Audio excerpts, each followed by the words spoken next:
નમસ્કાર મિત્રો, સ્વાગત છે તમારું મારા કિચનમાં। ગણેશ ચતુર્થી નિમિત્તે તમને બધાને હાર્દિક શુભકામના। આખું વર્ષ ગણપતિ બાપાની તમારી ઉપર કૃપા બની રહે। મેં પણ ઘરે ગણેશ સ્થાપના કરી છે, તો તેના સ્થાપન અને તેના ભોગના ગોળ ચૂરમાના લાડુનો વિડીયો હું તમારી સાથે શેર કરીશ। ને જો તમે મારો વિડીયો જોતા હો અને સબસ્ક્રાઈબ ન કરી હોય ચેનલ, તો સબસ્ક્રાઈબ કરી લેજો અને ત્યાં આપેલ બેલ આઇકનની ઘંટી જરૂર દબાવજો, જેથી તમને મારી આવી નવી નવી રેસીપીના નોટિફિકેશન મળતા રહે। તો ગણેશ સ્થાપનાના પ્રથમ દિવસે મેં ઘરે ગણેશ સ્થાપના કરી છે અને તેના ભોગ માટે જે આપણે ટ્રેડિશનલ ગોળ ચૂરમાના લાડુ જે બનાવીએ છીએ તે બનાવ્યા છે, તો હું તેની રેસીપી પણ બતાવીશ। આ મારો બ્લોગ વિડીયો છે, તો ચાલો વિડીયો ચાલુ કરીએ। ગોળ ચૂરમાના લાડુ બનાવવા મેં અહીં ઘઉંનો જે જાડો કરકરો લોટ આવે છે તે કપના માપથી 4 કપ એટલે લગભગ 500 ગ્રામ જેટલો લોટ લીધો છે ઘઉંનો। લાડુ બનાવવા માટે ઘઉંનો જાડો લોટ જ લેવામાં આવે છે।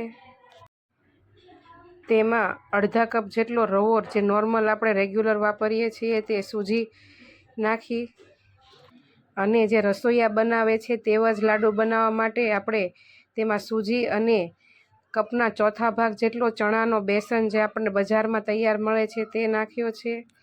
રવો અને ચણાના લોટથી આપણા લાડુ જે બજારમાં તૈયાર કંદોયાના બનાવેલા મળે છે તેવા બનશે। તેમાં મોણ દેવા માટે મેં અહીં અડધો કપ જેટલું ઘી અને તેલ અડધું લઈને મિક્સ કરીને ગરમ કરીને લીધું છે। મોણ તમારે ગરમ કરીને જ નાખવું, તેનાથી લાડુ તમારા સારા બનશે। એટલે બંને મિક્સ કરીને ગરમ કરીને જ નાખવું। તમે એકલા ઘીનું કે એકલા તેલનું મોણ પણ દઈ શકો। મોણ આપણું ગરમ છે એટલે પહેલાં આપણે ચમચાથી આવી રીતે લોટમાં ભેળવી દઈશું, અને હાથ અડે એવું થઈ જાય એટલે હાથથી મસળીને આપણે લોટમાં બરાબર મોણ દઈ દઈશું। આવી રીતે ઘસીને આપણો લોટ એકદમ ક્રમ્બલ થઈ જાય તેવી રીતે આપણે મોણ દઈશું, બરાબર ભેળવીને। મોણ આપણું મુઠ્ઠી બને તેવું આવું ક્રમ્બલ બનાવવાનું છે। તમે જોયો તેમ મુઠ્ઠી પડે છે। અને હવે આપણે આ લોટને, જેમ આપણે મગજના લાડુ કે ચણાના લોટના લાડુ બનાવીએ ત્યારે ધાબો દઈએ છીએ, તે રીતે આવી રીતે દાબીને 15 થી 20 મિનિટ માટે ઢાંકીને મૂકી દઈશું।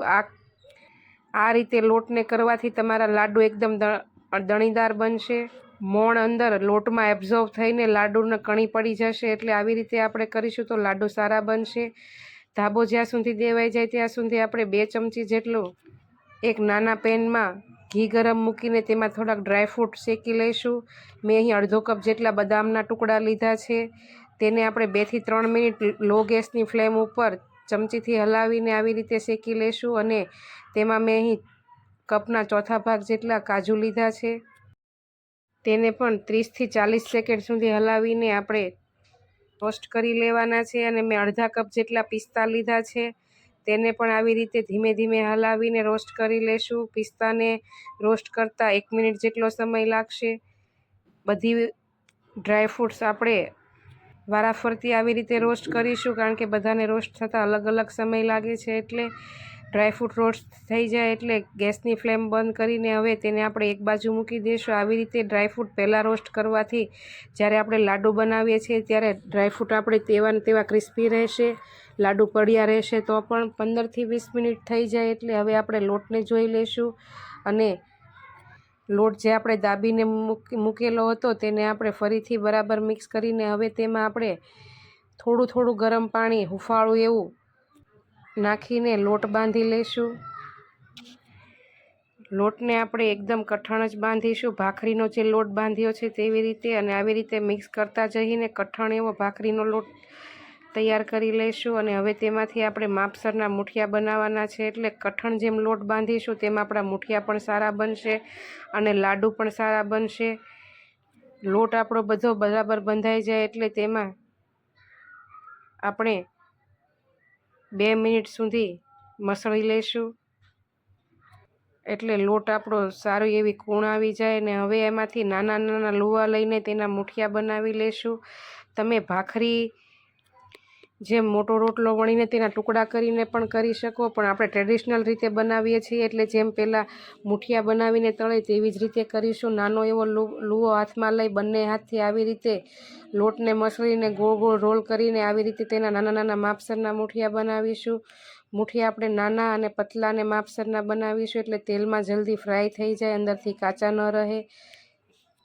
એટલે આવી રીતે આપણે નાના નાના મુઠિયા બનાવીશું। લગભગ એટલા સામાનમાંથી મારા 20 જેટલા માપસરના લાડુ બન્યા છે અને વજનથી લઈએ તો 1 કિલો જેટલા ચૂરમાના લાડુ બનશે।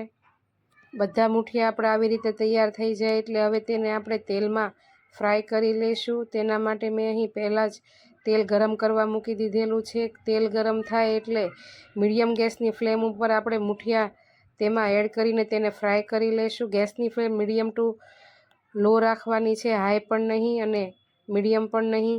મીડિયમ ટુ લો ગેસની ફ્લેમ ઉપર મુઠિયાને આપણે બંને બાજુ આવી રીતે ચમચીથી પલટાવીને હલકા બ્રાઉન કલરના થઈ જાય ત્યાં સુધી તળી લેશું। એકદમ ડાર્ક બ્રાઉન નથી કરવાના।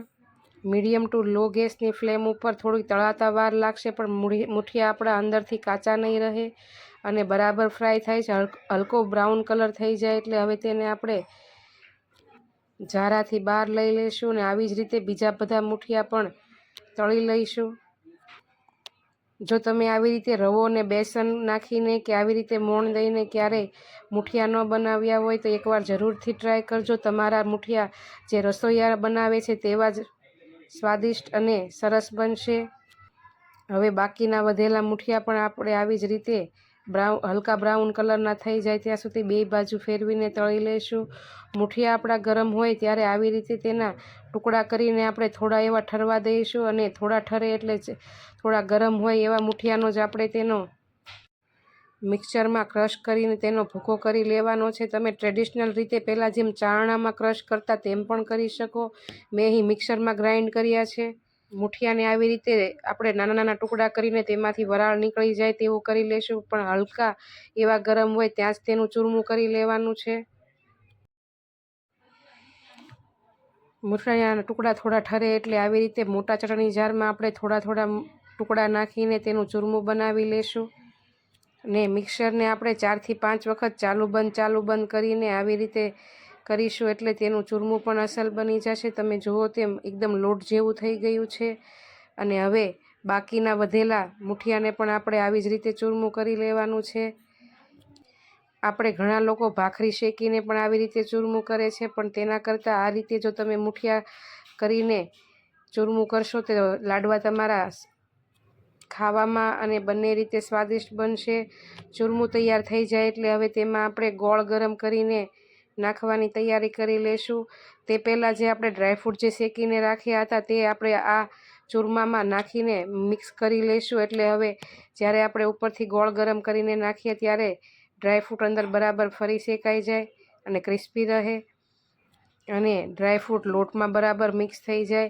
હવે મેં અહીં એક પેનને મીડિયમ ગેસની ફ્લેમ ઉપર ગરમ કરવા મૂકીને પેન ગરમ થાય એટલે જામેલું 1/4 કપ જેટલું ઘી લીધું છે। જો તમે પીગળેલું ઘી લો તો 1 કપ જેટલું ઘી લેવાનું।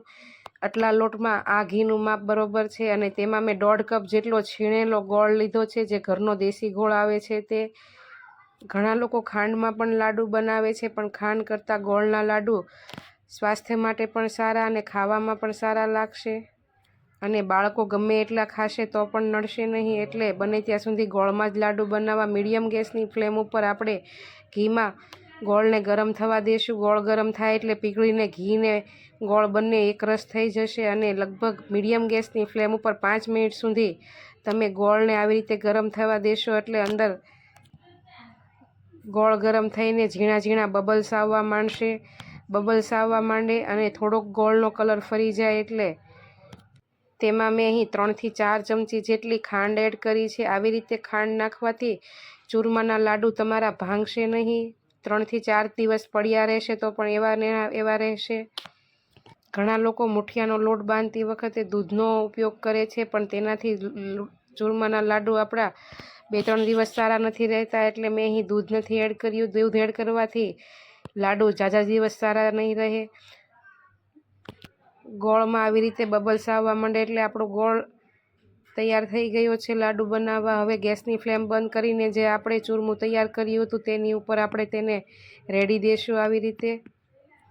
અને આપણે ચૂરમું અને ગોળ ગરમ હોય ત્યાં જ આપણે તેના લાડુ બનાવી લેવાના છે, ઠર્યા પછી નહીં। એટલે શરૂઆતમાં આપણે ચમચાથી આવી રીતે બધું બરાબર મિક્સ કરી દઈશું અને હાથથી અડાય તેવું થઈ જાય પછી જ તેના લાડુ બનાવીશું। ગોળને તમારે સેજ કલર લાલ થવા દેવાનો, એટલે તમારા લાડુ ભાંગશે નહીં અને એવા ને એવા રહેશે।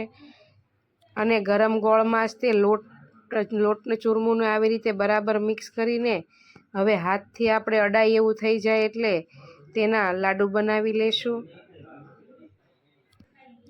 લાડુ મેં અહીં હાથથી જ બનાવ્યા છે। તમે જે બજારમાં અલગ અલગ શેપના જે લાડુના અને મોદકના મોલ્ડ મળે છે તેનાથી પણ લાડુ બનાવી શકો। અમારે અહીંયા ગુજરાતીઓમાં લાડુ જ્યારે ગણપતિને માટે બનાવવામાં આવે છે ત્યારે અંદર સિક્કા નાખવામાં આવે છે અને સિક્કાવાળો લાડુ જેના પ્રસાદમાં આવે તેના માટે શુભ ગણાય છે, એટલે મેં પણ અહીં સિક્કા નાખ્યા છે પ્રસાદમાં બનાવવા।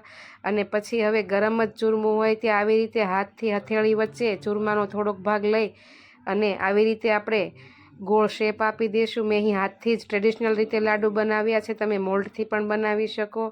અને હવે તેની ઉપર લાડુનો શેપ થઈ જાય એટલે ખસખસના બીને આવી હથેળી ઉપર લઈને લાડુ ઉપર લગાવી દઈશું। લાડુ હળવા હાથે બનાવવાના છે, બહુ દબાવી નહીં। તમે જુઓ તેમ ઘી પણ માપે થયું છે અને લાડુ પણ સરસ બન્યા છે। અને આવી જ રીતે આપણે બીજા બધા પણ લાડુ બનાવી લઈશું। હાથથી બનાવેલા લાડુ વધારે સરસ લાગે છે। આટલા લોટ અને ઘી ને ગોળના માપથી મારા અહીં 22 જેટલા લાડુ બન્યા છે, એટલે કિલોથી 1.25 કિલો જેટલા લાડુ બનશે। લાડુ તૈયાર થઈ ગયા છે, હવે આપણે ગણપતિ બાપાને ભોગ ચડાવી દઈશું।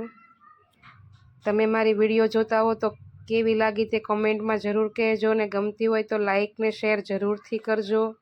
અને એકવાર ફરી તમને બધાને ગણપતિ સ્થાપનાની હાર્દિક શુભકામના।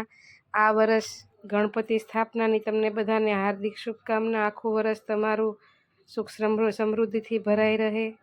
તો ચાલો કાલે ફરી મળીશું નવી વિડીયો સાથે, ત્યાં સુધી આવજો। જય શ્રી કૃષ્ણ।